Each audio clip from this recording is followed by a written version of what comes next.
പല ആൾക്കാരും വീടുകളിൽ താലോലിച്ച് ഓമനിച്ച് വളർത്തുന്ന പല ചെടികളും പൂക്കാതിരിക്കും നിങ്ങൾ കണ്ടിട്ടുണ്ടാകും. വളരെ സ്നേഹിച്ച് വളർത്തുന്ന വീടിൻ്റെ മുമ്പിൽ വെച്ചിരിക്കുന്ന ഒരു മാവ്, അതിന് ചെയ്യാത്ത പണികളൊന്നുമില്ല, പക്ഷേ പൂക്കുകയില്ല. കാരണം എന്താണെന്നറിയാം, ഈ വെജിറ്റേറ്റീവ് ഗ്രോത്ത്, അതായത് വെള്ളം കിട്ടാത്ത സമയത്ത് മാത്രമേ ഫ്ലവറിങ്ങിലേക്ക് ഇവർ തിരിയുള്ളൂ. അതായത് അവർക്കറിയാമല്ല നമ്മൾ വെള്ളം ഒഴിച്ച് കൊടുക്കുന്നതാണ്. അതായത് എപ്പോഴും കാർബോഹൈഡ്രേറ്റ് സ്റ്റോർ ചെയ്ത് വെച്ചതിന് ശേഷം ഇത് ഫ്ലവറിങ്ങിലേക്ക് തിരിച്ചു വിടുകയാണ് ചെയ്യുന്നത്.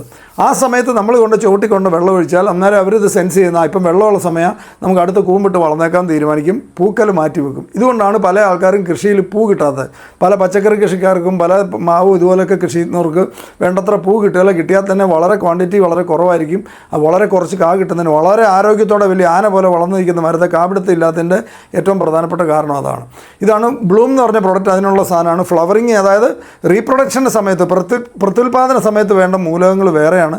ആ സമയത്ത് അത് കിട്ടിയില്ലെന്നുണ്ടെങ്കിൽ ചെടി തന്നെ അബോർട്ട് ചെയ്ത് കളയും.